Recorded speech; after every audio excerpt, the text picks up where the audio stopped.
Part 3 of X. Gordon's patriot friends say that Kahl and his beliefs would be in good company were he to have been born 200 years ago. Thomas Jefferson, Madison, Morris, Henry Adams, and the other founding fathers would have welcomed him in their midst. He believed that life was not so dear as to be purchased at the price of the chains of slavery. He knew he would face disaster, but he was determined to be true to his convictions. He repeatedly predicted not only that which was to happen to him and his home, but also in the month in which this would occur, February, income tax season. He inexplicably let down his evasive guard in 1983. Perhaps he was born 2 centuries too late. Things are different now, many conclude. In some places, senior citizens are prohibited from saying grace over their government-furnished meals. Newspapers are not particularly interested in telling the truth if slant will sell papers better. For example, the New York Times did not print the story written by its magazine reporter who traveled the country at great expense concerning Kahl's death in Arkansas. Children are generally treated as property of the state rather than the responsibility of parents. Satan Claus is becoming the object of Christmas, as nativity scenes and such are becoming increasingly prohibited, and the season is returning to its original paganism. Kahl mourned this in spite of the fact that he did not celebrate religious holidays in his later years. Kahl believed the excerpt from Chronicles, "If my people who are called by my name will humble themselves and pray, and seek my face, and turn from their wicked ways, then I will hear from heaven, forgive their sins, and heal their land." Gordon Kahl intensely loved his country and hated the evils he perceived being done to it with a perfect hatred. He realized fully that no great civilization ever fell primarily from foreign aggression. The culprit was always moral degeneration, apathy, and decadence of the people. Kahl had apprehension about certain elitist power groups. Some of his disdain was directed towards the descendants of Khazars and others whom he thought were parasites on the populace. His observation in Italy of supply ships being returned to America full of war refugees who obtained instantaneous citizenship did little to deter his suspicions. Kahl estimated some 5.5 million such immigrants based on census data. Centuries ago, when the Catholic Pope prohibited members from charging usury on loans, these people became the goldsmiths and then the bankers. One such person, Paul M. Warburg, came to America and lobbied heavily to establish a central bank for the United States. As a direct result, the Federal Reserve Act was passed in 1913, and Warburg became the initial board of directors. FED, chairman, the Fed chairman. Warburg's aliens have taken over our nation, Kahl would proclaim. Warburg's successors, pursuing a tight money policy in 1929 and thereafter, did much to precipitate and prolong the Great Depression. Gordon believed the Rockefellers and many others changed their names and beliefs in order to help effect the scam. He believed the Bolshevik Revolution and the spread of communism was financed and contrived by these forces, as well as was most of the other international turmoil. In the United States, the Fed controls the supply of money, which it has changed from a system backed by gold and silver to that of a fiduciary paper or credit, much more flexible. One international financier, M. Rothschild, is quoted as saying, "Give me control of your money system. I don't care what your form of government is, I will maintain control," implying that the real power resides in the money changers. Thus, many constitutionalists, including Kahl, cried for the repeal of the Federal Reserve Act and a return to money with intrinsic value controlled by Congress, not by an independent bank which is never even audited. Thus Kahl would conclude our beloved Christian Republic has been transformed into corporate America. He was leery. Gordon and his family became aware during the saga that a judge has ultimate power. I'm the law in my courtroom, almost any judge will tell you, truthfully. What he is really saying is that American courts have largely been transformed into courts of equity, or Roman law, rather than courts of law. Thus, the judge can say with impunity, don't mention the Constitution or Jesus Christ in the court. Judicial discretion, a tendency of appellate judges to support lower courts, and a reluctance of the legislative branch to inhibit the judicial, these are some of the reasons for the situation. Only juries stand between this judicial tyranny and the citizen, and jurors are typically so uninformed and respectful of judiciary authority that they are typically manipulated and intimidated into doing the will of the judge or government attorney. Joan Kahl learned that power is an awesome thing, seductive, corruptive, and desired. Power is force just as law is force. A law is no better than its administration, its application.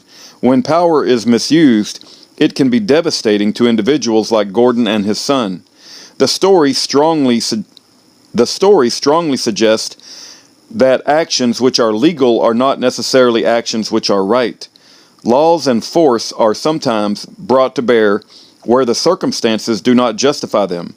Persons possessing legitimate power are sometimes mesmerized by a feeling of their own importance and omniscience. Their judgment is sometimes affected adversely, and their power is often misused. Gordon Kahl strongly felt that an objective or end, however altruistic and noble, does not call for the use of inappropriate means to reach that goal or accomplish that mission. If one is to wield power over another, he should assure himself that he is acting within the will of God for the benefit of mankind. Otherwise, it is tyranny, pure and simple. The Nuremberg trials after World War II established once and for all that I was just following orders is not an acceptable excuse for abuse of power, even though these trials were primarily rigged forums of victors. We must all remember what a minority of farmers and shopkeepers did for us all in the 1770s. Out of the disdained colonies arose a group of intellectuals on a par with any in London or Paris, never happening before or since. In part, it was a black tie affair. Mostly, they were young men in their 30s. This group of free-thinking and undisciplined traitors sought no less than to do battle with the greatest power on earth. This sedition was in the name of freedom and justice. The odds seemed insurmountable, and the task appeared impossible to the rational mind. Nevertheless, they prevailed, and right won that day, providing us with a tremendous republic. If we can hold it, said Ben Franklin. Let's try to do just that. De Tocqueville said that we could, that is, until voters learn that they can vote themselves largesse from the public treasury. After researching material for this book, the authors made certain observations about Gordon Kahl. From temporary disgrace, he will emerge for decades as a mountain rising from the prairie in the hearts of men to view its summit. Will have to raise their eyes toward heaven. He was the Air Corps counterpart to the infantry's Audie Murphy. Although not awarded the Congressional Medal, neither was Colin Kelly. He was a lone voice without guile, crying in the wilderness. His insight in the wisdom of such matters as avoiding personal debt is akin to that of those who abolished the manorial system of serfdom. He is North Dakota's Achilles without a claim. He was God's child without hypocrisy. He was good fighting evil as he saw it, as a loyal sentry. He was liberty personified, opposing socialism and government oppression. Perhaps one can judge him best by all the love and esteem in which his family held him.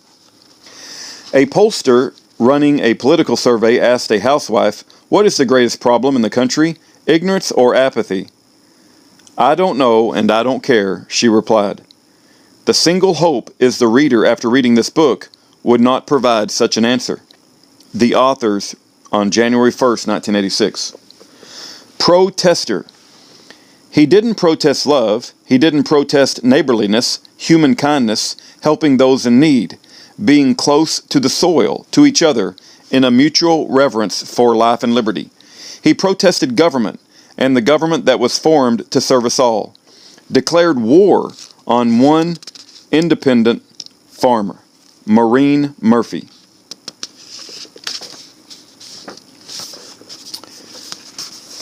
Page 1, Chapter 1, Scarlett, question mark. Scarlett? No, I'm not Scarlett. She's my sister, older than I am.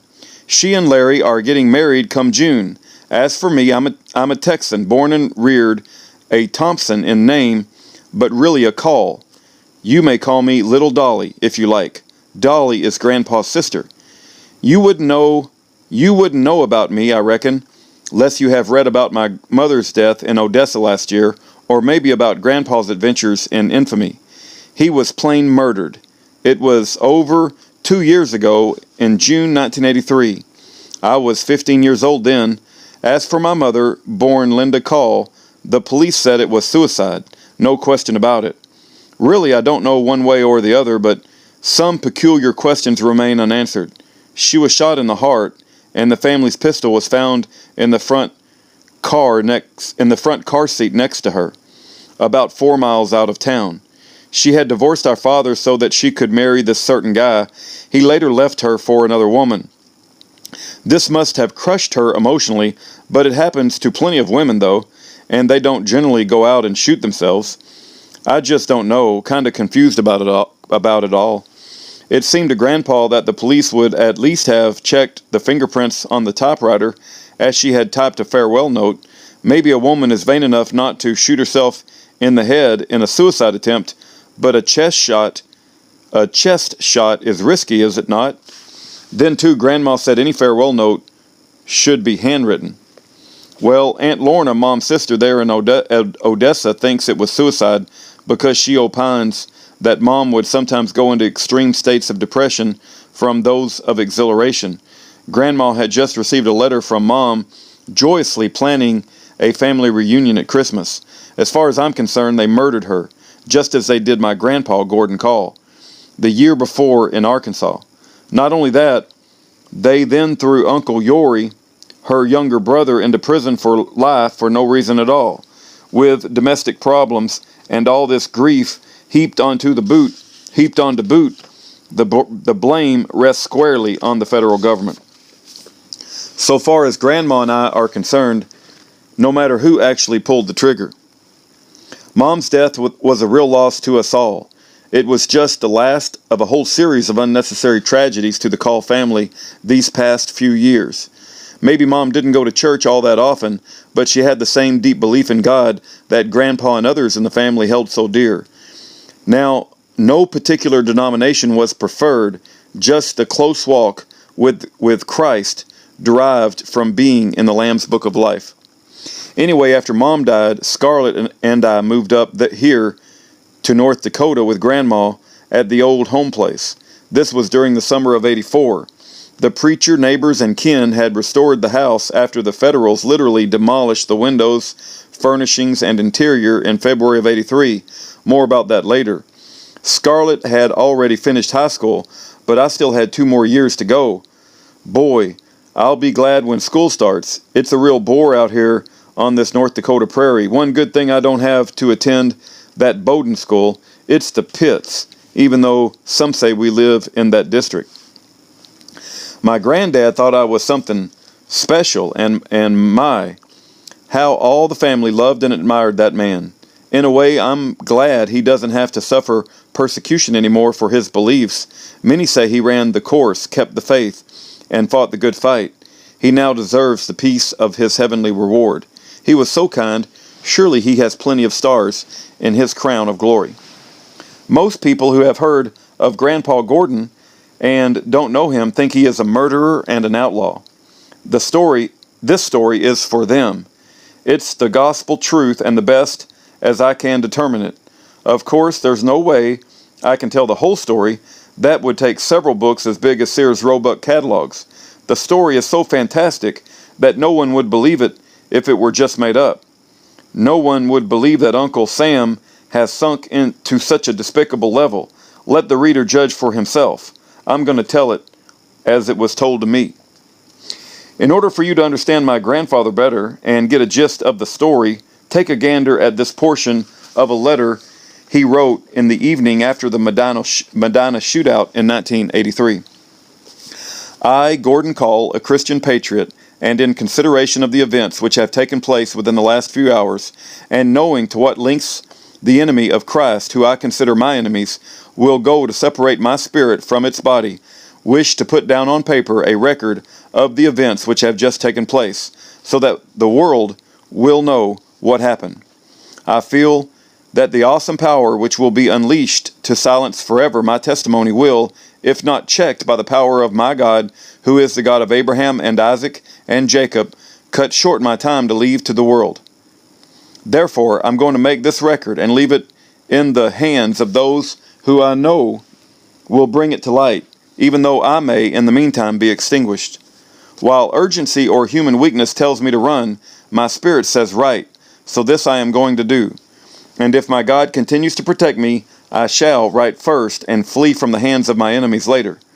We had just finished our meeting in Medina concerning how we could best implement the proceedings of the Third Continental Congress, which was to restore the power and prestige of the U.S. Constitution up to and including the 10 Articles of the Bill of Rights, and put our nation back under Christian common law, which is another way of saying God's law, as laid down by the inspiration of God, though his prophets and preserved, laid down by the inspiration of God, through his prophets and preserved for us in the Scriptures, when word was received from someone whose identity I am not able to give, that we were to be ambushed on our return to our homes. I realize now that we did not take this warning as seriously as we should have. The reason for this was because it had happened so many times before when nothing happened. I see now that the many false alarms were to cause us to lower our guard. As we pondered what to do, someone suggested that we take 2 cars instead of 1. Consequently, I went with Dave Brower, and my son Yori, Scotty Fall, and my wife Joan, and Vernon Wagner were in our station wagon. At this time, none of us really expected any trouble.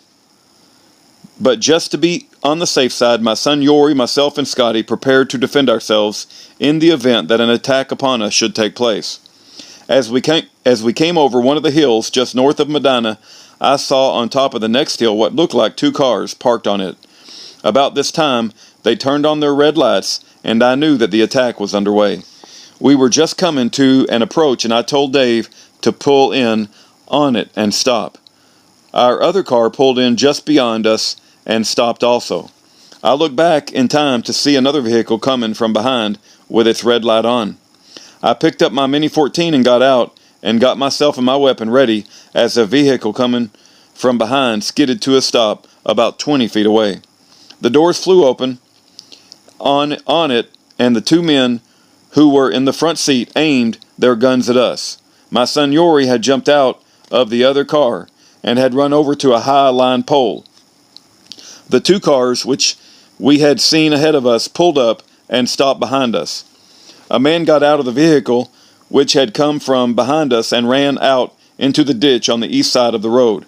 During this time there was a lot of screaming and hollering going on, but nothing else, so it appeared to be an impasse. About this time a shot rang out, and the driver of the car, who I believe at this time must have been supposedly in command, turned around and stood up, so he was looking at his man in the east ditch and toward the cars which had come from the north, and yelled, "Who fired? Who fired?" The other man who was with him echoed his question. At the time the shot rang out, I heard Yori cry out, "I'm hit, I'm hit." I took my eyes off the 2 men who were yelling, "Who fired?" and looked over at Yori. He was still standing, but I could tell he was in pain from the way he stood. About this time another shot rang out, and I heard Yori cry out again. I looked over and saw that he was hit again and laying on the ground. I looked back toward the two men and saw the one in the passenger side aim at me, and I was sure then that they felt the situation was no longer under their control, and the only thing to do was kill us all. Before he was able to fire, I loosed a round at the door behind which he was standing, and while I don't think I hit him, it caused him to duck down behind the door. I looked around again toward Yori and saw Scotty fall running over toward him. I turned my head again in time to see the driver of the vehicle which had followed us raise up from behind the door and aim his gun at Scotty. I moved my gun over and fired at him. Before he could shoot. I didn't hit him either, but the bullet striking somewhere near the lower left-hand corner of the windshield, he ducked down behind the dash, so I could only see his head. About this time the other man raised up and aimed at me. Again, I shot again, striking the door and causing him to duck. This happened several times with the other two men alternating, and my shots causing them to duck each time before they could aim and fire. I don't know how many times I fired until the man on the passenger side fell, and I was able to tell he was out of the fight. The driver must have seen this as he moved his gun from Scotty's direction toward me. I fired several more shots at him, each time he raised up to shoot at me. I finally realized this could keep up till my 30-round clip was empty. My bullets appeared to be ricocheting off the windshield and the doorpost. I ran around toward the side of the vehicle, firing at the door as I went to keep him down until I got around far enough to get a clear shot at him, at which time I knew he was out of the fight also. I ran back where I could see the third man from this northbound vehicle just in time to see him raise up to shoot at Scotty, who had run over to Yori. Before he was able to pull the trigger, I fired and he fell to the ground. At this time, I saw the man who was behind the front end of the Green Mercury raise up and aim at Scotty. He saw me swing my gun in his direction and he ducked down behind his car. I could see his feet or legs beneath the car, and I fired, striking him and putting him out of the fight. I ran over to the man in the east ditch, thinking he might still be in fighting condition. When I got nearly to him, he raised up his head and said, "Don't shoot me again. I'm all done." He had his hand on his shotgun, so I took that and his pistol, which was in his old holster, and threw them in the back seat of the Green Mercury. I didn't see the man who had been behind the Mercury and who I thought I'd hit in the leg, so I don't know where he'd gone to. A pickup had pulled up behind the northbound vehicle, but I didn't notice anyone in it or around it, and I assumed it was the one on top of the hill, on top of the first hill as we came out of Medina, and which I believe belonged to the city, but as to who was driving it, I have no knowledge. Scotty tells me he saw one and possibly two men run out into the trees and hide, but I have no way of knowing who they were. I think from the reports I've heard on the radio, which was in Mercury, that the car which came from behind was the one the marshals were in. If this is so, they weren't the ones who fired the first shots. The two men who were in the front seat were both looking in the direction of the Green Mercury when they were shouting, "Who fired?" Yori's 45 auto, which he had in his shoulder holster, had either a rifle or pistol bullet embedded in the clip, shattering the grips on both sides. Had he not been wearing it, he would have been killed instantly. Whether this was the first or second shot that was fired at him, I don't know. One was buckshot and the other was either a rifle or high-powered pistol, from the way the bullet looks.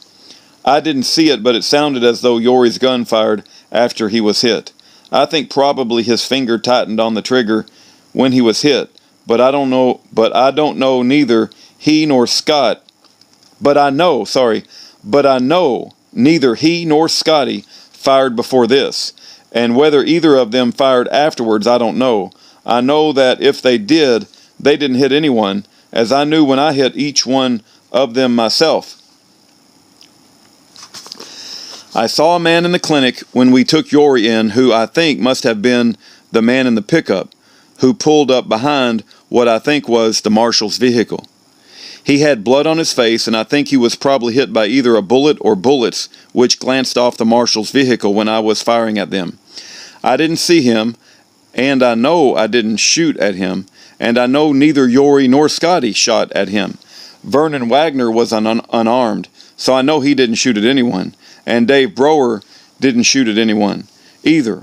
My wife had nothing to do with it, other than the fact that she had ridden along with us so she could visit with a couple of other ladies who were coming to the meeting. I want the world to know that I take no pleasure in the death or injury of any of these people. I'll show you the rest of the letter later, but for now, let's get on with the story. I'd rather tell you the story than to watch those stupid soap operas and listen to the wind howl, which I do to break the prairie monotony. Perhaps the first thing you should know is where Grandpa came from. A little genealogy.